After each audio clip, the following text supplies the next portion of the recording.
ปันอยู่จังหวัดลำพูนปีนั้นบุญอยู่ตรงสีดอนใจสถานทั้งหลายเขาฟังอยู่ว่าเปิ้งหมดนะเก้าลิ้นจีไฮเชียวนานปันกับโต้เขาฟังเตอสถานทั้งหลายขนาดจะไปขุดเอาไปข้างหน้าไปหดหากจะไปปะใส่ลูกอยู่ในดินหมดอยู่เนี่ยสถานอยู่ปะใส่นอยอยู่ดินหมดอยู่เนี่ยถ้าใครได้นอยนักๆเนี่ยคือปลูกวันพัดเนอะสถานทั้งหลายปลูกก็ไม่วันพัดเนี่ยโอ้ถ้าว่าปลูกเอาหน่วยผลละไม่อันใดที่ปลูกเอาหน่วยทำเป้านี่ป้าออกหลำรูหลำลุบตั้งแต่ตาแหลกขึ้นพดไปตาบนหมดอ่ะเนี่ยสถานทั้งหลายคนใดใครหู้นะโทรมาถามเลยเนอะอูมาจะมาปรึกษากันได้แต่วันนี้บอกทำแห่การปลูกก็ไม่ตามอูไปฮะตาทั้งหลายมันจะมีที่ไหนเหมือนคำเฮาฝั่งเนี่ยทำแห่ปลูกก็ไม่ถ้าวันพัดเนี่ยปลูกเอาหน่วยมันมีพ่องยังปลูกพืชที่ปลูกเอาหน่วยลงมันเฮานี่กับเนาะสถานทั้งหลายที่หวานได้ขึ้นได้ขายกันนี่อันเขาพูดปุ่นห้องวันหน่วยก็โอ้ถ้าใครได้ขายดีต้องปลูกวันเนี่ยวันพัดพอละกองนกกลปูดห้องปูดเขาใจปลูกเลยว่ะอดีตตำหาปลูกเขาใจจอมมิดผมว่านกกลปูดห้องนี่ห้องว่าปลูกนี่เป็นสัญลักษณ์แห่งธรรมชาติบอกงี้ทุกคนก็ไปที่นี่นะสถานทั้งหลายถ้าคนได้ปลูกก็ไม่แบบจะเอาลูกเนี่ยเป็นฮื้อเน้นว่าปลูกวันพัดเนอะสถานทั้งหลายเป็นวันดีวันหนึ่งสถานทั้งหลายเพื่อปลูกเพื่อเอาลูกเอาหน่วย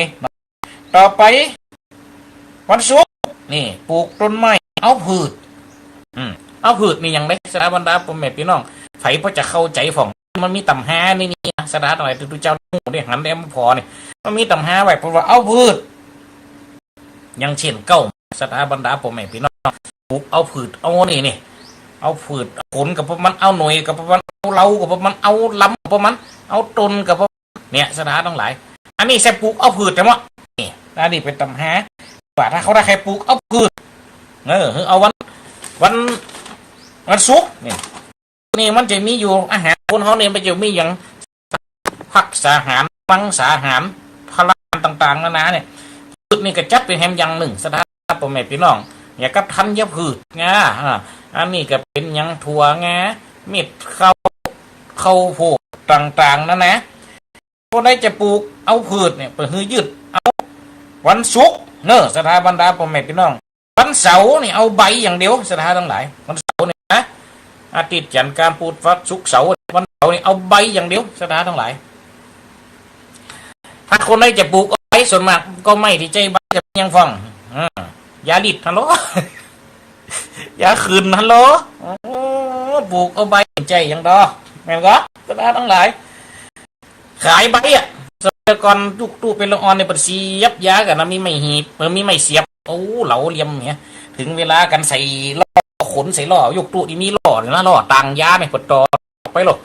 ขนเข้ามาบานมาถึงปุ๊บไฟปืนเฮียนมันนะกับนี่เปิดกับไปเอวหากันนะกับบานหลังได้เปิดเอายามาไปเอวหากัน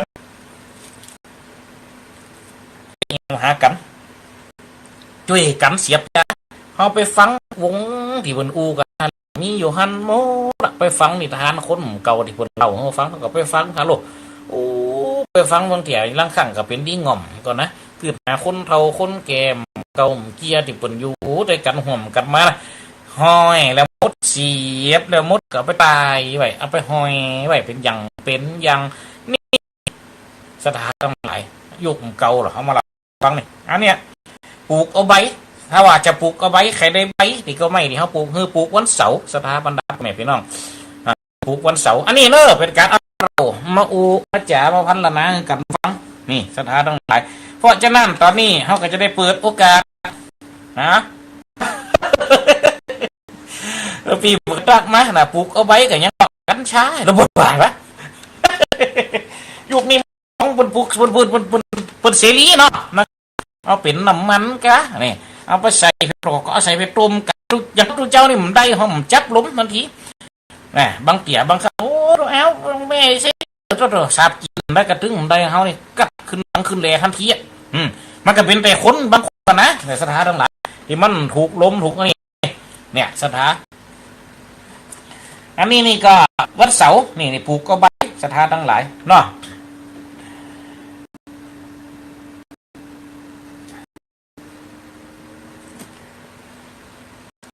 ต่อไปศรัทธาทั้งหลายเนาะไผที่จุดจะได้เปิดโอกาสตอนนี้ไผไขโทเขามาจ๋าเขามาปรึกษาหาหรือพี่หูสองน้องหูหนึ่งคนผีสึงหูผีสีเนี่ยศรัทธาทั้งหลายกำอูกำพันได้ไข่ปอกไข่กาวไข่มาเล่ากันฟังกับโทรเข้ามาได้เนอะสำหรับเบอร์อัตมาภาพที่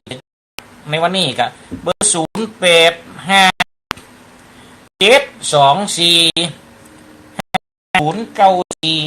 เบอร์นี้นะศรัทธาทั้งหลายถ้าคนใดจะโทรเข้ามาเข้ามาจ๋าถ้าปลาใสได้ดีในงานไปเป็นไปตามใจ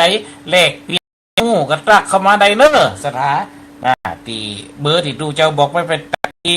0857245094ขอเชิญอนุโมทนาบุญใหญ่กับก้าวสำคัญของเผยแผ่ธรรมะสู่ชุมชนสถานีวิทยุเครือข่ายคลื่นสีขาวเพื่อชาวประชาบรรพตสถิตจังหวัดลำปางได้จัดตั้งสถานีวิทยุคลื่น FM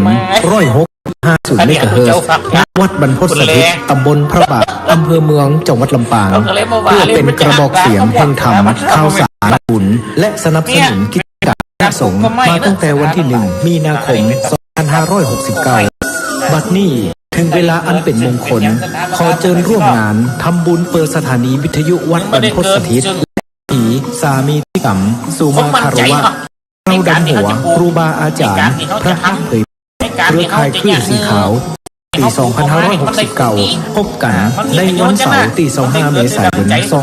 2569 เวลา 8 นาฬิกาประกอบพิธีสวดถอนตามโบราณประเพณี 9 นาฬิกา 30 นาที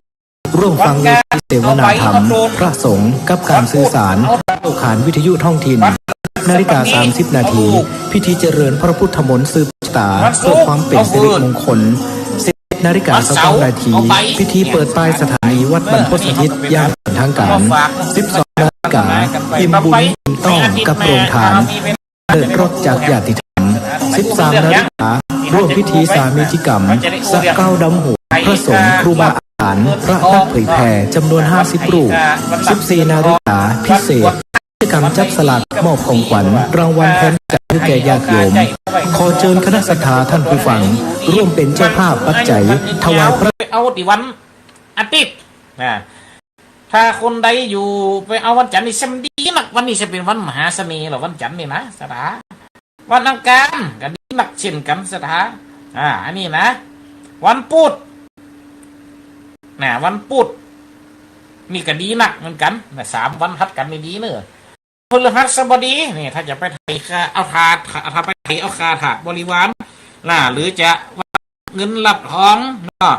วันบวชพระนี่วันพฤหัสนี่เสมอตัววันศุกร์นี่ก็เสมอตัววันเสาร์บุญแห่งกรรมดีหนักจักดีหลายเนี่ยสถานต้องไรจักดีไม้สักหน่อยแปลงจิตใจติดตามได้ฟังตัวเจ้าตัวนี้ได้ได้จ๋าพัลนากาวจี้ตั้งแต่ตะกี้เมื่อนะเชมว่ามาขวายเชมว่ามาขวายแล้วนี่นะสารพัดผมไม่เป็นน้องใจยังหนาเพราะว่าตัวข้าดับไฟอยู่เดียวว่าต้มเดียวก็พอได้บ้างตัวแต่เนี่ยต้องมอมเลยนี่นะวันเสาร์บุญแห่งกรรมยังว่าเนาะนี่เหมือนกับจะว่าตัวเขาบอกว่าเขาเป็นคนจี้จักดีไม้สักหน่อยเป็นจิตใจติดเราคือว่าฟังดูเจ้าตรงนี้ประกวดอยู่ในน้ำยาครับเก่าจี้ตั้งThis sound is processed by Stereotool. Go to stereotool.com. นี่เจ้าได้พูดจ๋าได้พันละน้ำว่าทำที่ไหนโอ้แกนี่นะแช่นะโลกไม่เป็นน้องใจยังหนาเพราะตัวข้าดับไฟอยู่เจ้าว่าต้มเดียวก็พอได้มาหันตัวแต่เนี่ยต้องมามอมเลยนี่นะวันเสาร์ก็ยังว่าแล้วนะจักดีเหมือนกับจะว่าตัวเขาบอกว่าเขาเป็นคน